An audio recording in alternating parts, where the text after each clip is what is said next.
okay, because they get information or they obtain information from inside the company, okay, which the information are not being publicized to the public, not available to the public.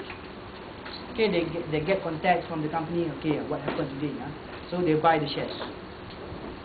Okay, so that is insider trading. So now, if we look at this, EMH says that the theory is this. So we must ignore all the insider trading or the disbelievers of the EMH. Okay, so basically EMH will state expected return must be equal with required return. So basically, throughout the chapters, expected return and required return are the same. Okay, are the same for these chapters. Okay, for this chapter. Okay, because of our theory. Okay, because of our theory, EMH. Now, because stocks are fairly priced, investors did not waste time trying to find and capitalize on mispriced securities. So they don't have to waste the time to find which stock is undervalued, which stock is overvalued. Okay, because of this theory. Okay, because we assume that we are in an efficient market. So efficient market will reflect all information about the stocks. Okay, so basically we don't have to find which one is undervalued, which one is overvalued. Okay, but some of the investors will still try to find undervalued stock, overvalued stock. Okay, depending on their capabilities. Okay, basically if we look at the efficient market hypothesis, we'll just assume that the price, the stock are fairly priced based on the information available to the public. Okay. Now look at this.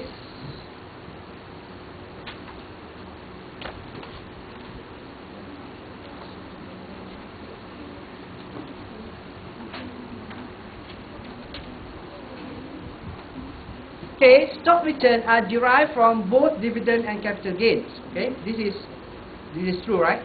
Okay, we have dividends and capital gains, where the capital gains result from the appreciation of the stock market price. Okay, from 1 ringgit to 2 ringgit. So that 1 ringgit is actually your capital gain due to the growth in the firm earnings. Okay, mathematically, the expected return may be expressed as follows. Okay, look at the formula. So expected return is dividend divided by the price, then you plus with the growth, the growth rate. Now let's see, for example, if the firm dividend is 1 ringgit on a 25 ringgit stock, and the price is 25, and is expected to grow at a 7%, the expected return is how much? Can you calculate? Take 1 divided by 25, then you, so you get 11%, right? So 1 divided by 25, you get 4%, then you plus with 7%, you get 11%. Okay, that is your expected return. Okay, expected return.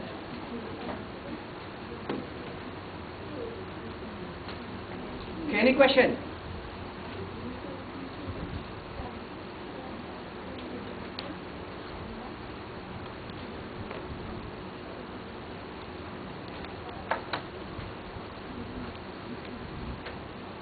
Okay, look at the stock valuation models.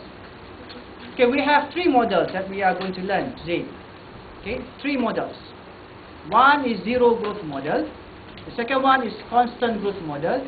The third one is variable growth model. So there are 3 models that we are going to learn. Okay, the basic stock valuation equation is this. Okay, P0 equal to D1 divided by 1 plus A as then your power of 1. And then until D infinity. Okay, D infinity, right? So that when we want to evaluate the price, actually we can go until infinity, right? Because even though it is infinity, okay, the value, the present value interest factor is almost the same. Okay, present value which is factor is almost same. Okay, this is actually a present value which is factor, right?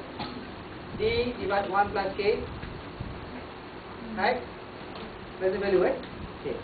So basically, PO is the value of common stock. Okay, this is the value of the common stock or the price of the common stock. DT is per share dividend expected at the end of year T. So what is your expected dividend in year T? Okay, for example, year 1, your dividend in year 1, year 2, year 3, and until infinity. And then KS is actually required return on common stock. Okay, this is your required return. Okay, required return. Now you look at the zero growth model first. Zero growth model first. When we look at the definition, zero growth model means that the stock, okay, the stock or the dividend has a zero growth. Okay, zero growth. So the zero dividend growth model assumes that the stock will pay the same dividend each year. Okay, year after year. So basically, dia punya what the dividend will be the same, with no growth. Okay, no growth. Okay, will be the same. Every year will be the same. Okay, if you look at this, this is actually this a calculation for preferred stock. Okay. Preferred stock. Preferred stock normally it does not grow, right? Preferred stock will pay a fixed annual dividend. Okay, so basically zero growth model is being used by preferred stock. Okay, in calculating the price of preferred stock. Okay, you look at this formula P0, okay, which is the price of the stock. Okay, and this is all the formulas. Okay, D1 multiplied with the summation of 1 and then divided by 1 plus K power of T. Okay, this is actually present value, right? Present value. Okay, D1 multiplied with present value. Okay, so equal to D1 multiplied with present value with respect to NT, KS, and infinity. Okay, basically, if you look at this is actually an annuity, right? Because you will be receiving the same or equal dividend. So you use PBIMA, KS, and then this is infinity until infinity lah. So D1 multiply with PBIMA, KS, and infinity. Then you simplify this formula. It's actually D1 multiply with 1 divided by KS. Okay, 1 divided by KS. Why is it we can just ignore this one? Because the present value with respect to for infinity almost the same. Okay, we take 50 for example. You just look at 50. PBI is 50. We have A 100. It's almost the same. Okay? There's no difference. So that's why we just can just ignore this and just divide it by KS. Okay. So D1 times 1 over KS. So we simplify again D1 divided by KS. Right? So this is actually, okay, this is actually the zero growth model. Okay, formula is D1 divided by KS. Or this one you can call also RS. Okay, formula is the same. It's simple. D1 divided by KS. Now let's see one example. Okay, if you are using Excel, you want to solve for the price. Okay, solving for the price. So D is divided by K. Okay, D1 divided by K. Where D is dividend, K is required return. Okay. So what would an investor be willing to pay for a stock if she expected to receive a dividend of 250 each year indefinitely? So maksudnya means that you will be receiving 2 ringgit and 50 cents every year until forever. Okay, infinity, right? So basically, this is macam perpetuity, right? Perpetuity. You remember perpetuity? Okay, the formula is the perpetuity cash flow divided by interest, right? Sama tak dia? Dividend is like your cash flow, okay, and then divided by K is recurrent return, right? So this is cash flow divided by interest, okay? It's the same as perpetuity, okay? So you look at this, dividend is 250, K is 15%. So you just take 250 divided by 15%, you get 16 ringgit and 67. Now let's say if you look at perpetuity, one example, now you will be receiving 2,000 per year. Okay, you want to receive 2,000 per year at the interest rate of 10%. How much do you have to keep today? How much do you have to keep today?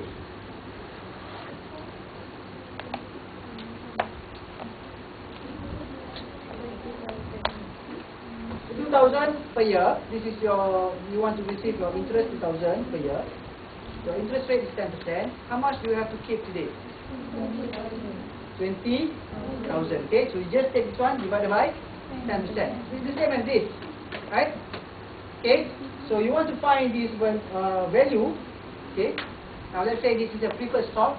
You just take the dividend, okay, then divided by the required return. So you get 16.67.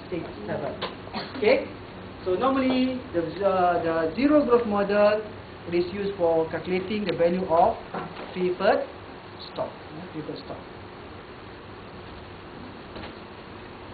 Now let's say, okay, just now we are solving for the value, the price of the stock.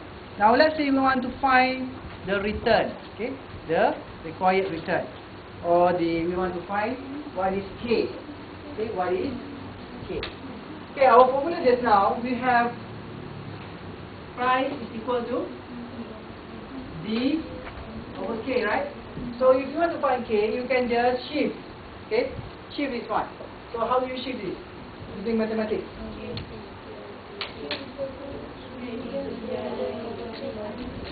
K equal to D divided by B or P. Okay, like ini. Okay, equal to P. K equal to D. So K D divided by B. Okay, right?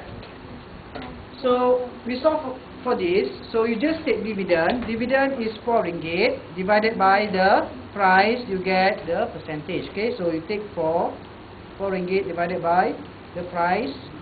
Okay, you get 0.03. Multiply with 100, you get 3.36 or 3.4. Okay, any question about solving the K? Okay, this is simple. Using mathematics, we just shift the K to the left.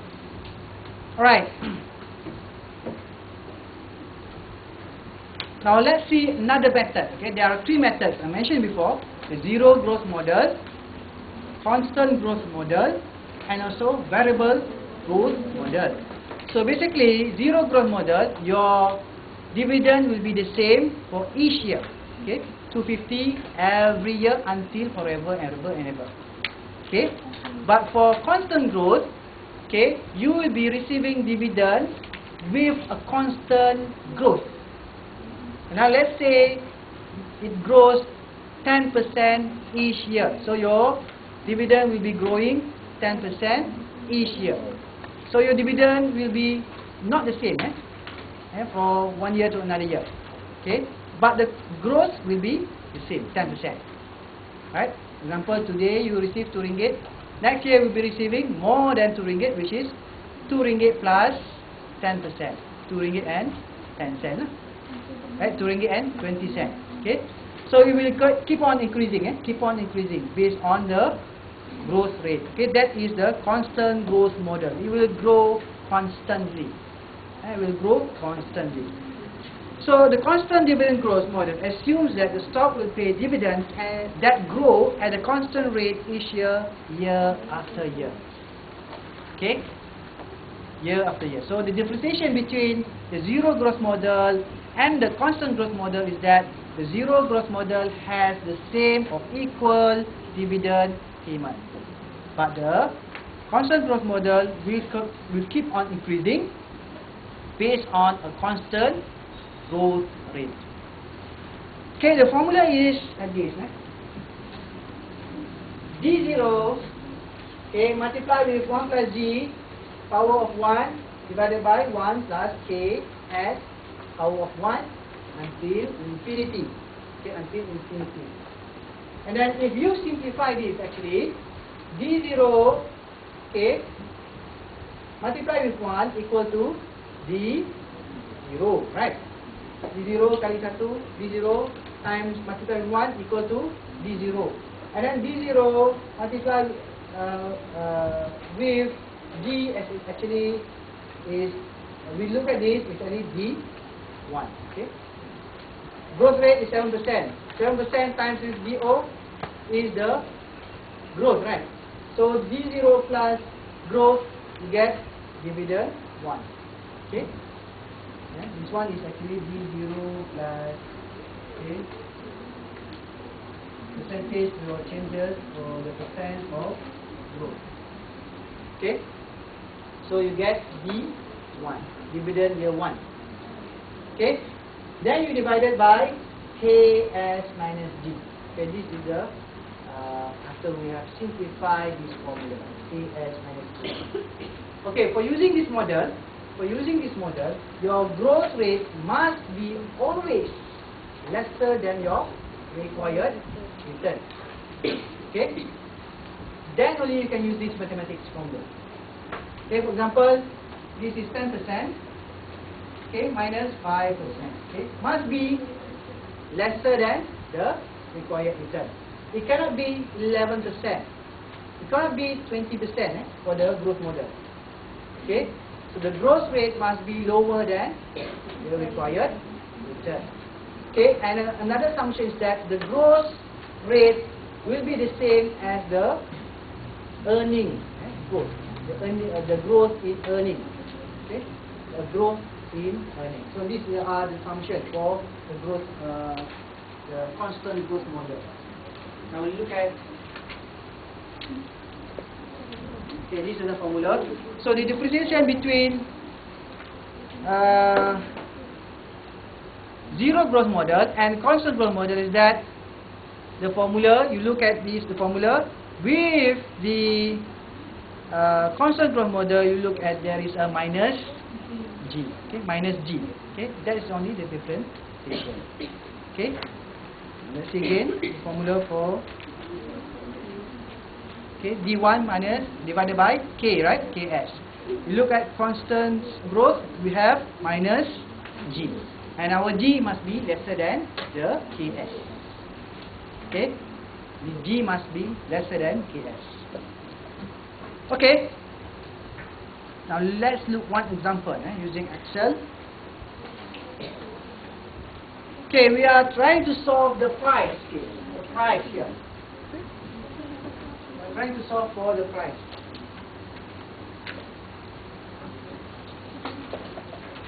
Okay,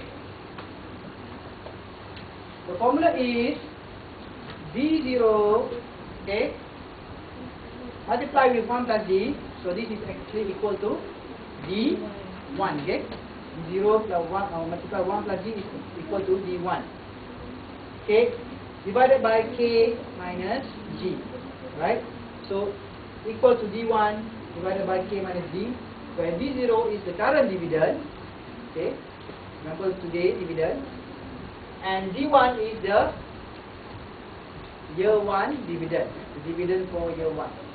Okay, K is recurrent return and G is growth rate. Now let's see the example here. What would an investor be willing to pay for a stock if she just received a dividend of 250? Now look at this question. Just received a dividend of 250. This is D0 or D1? D0, okay? And her required return is 15%. So this is K, right? K. and she expected dividends to grow at the rate of 5% per year. So this is G.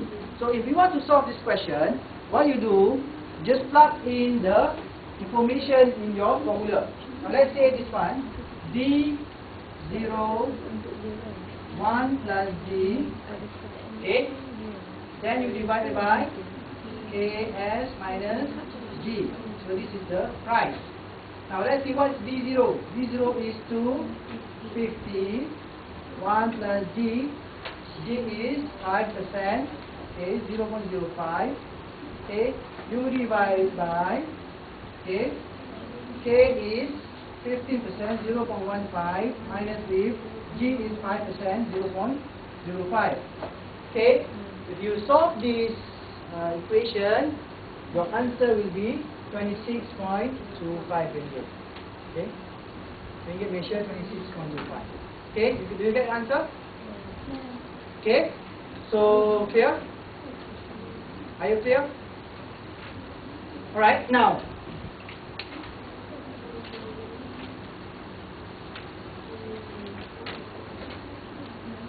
okay, any question before I continue on to the next slide? Any question? Okay, now if you look at this example, we have to find the price of the stock. Now let's say if we know the price of the stock, but we want to find what is the required return. Okay, now let's see this one.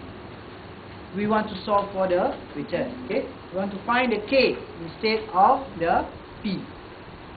So what you do is that you just shift the equation. Okay, you just shift K to the left side and then solve for the problem. So if you shift the K to the left side, your formula will be D0 1 plus G divided by V. Okay, or this is the price plus G. Okay, or D1 divided by V plus G. Okay, how do you know how to get this one? To shift this K? Do you know? Right? So this is simple, just shift, and then you get this one, right? D1 divided by V plus G. Okay, now let's see this example. What is my expected return on the stock that costs 26.5? Okay, this is the price, right? The price of V. And just pay the dividend of 250. So this is D0 and has an expected growth rate of 5%. So if you just put all the information inside the equation, okay, so D1 is, how much D1? 2.5, 1 plus G, 0.05. So that is D1, okay. Okay, D1 is D0 multiplied with 1 plus G. Okay, so you get 2.6. Okay, 2.6. And then, so when you want to find the K, your formula is 2.6, okay, or D1 divided by, okay, your price 26.25 plus with 5%, okay, or 0.05. So how much do you get? Okay.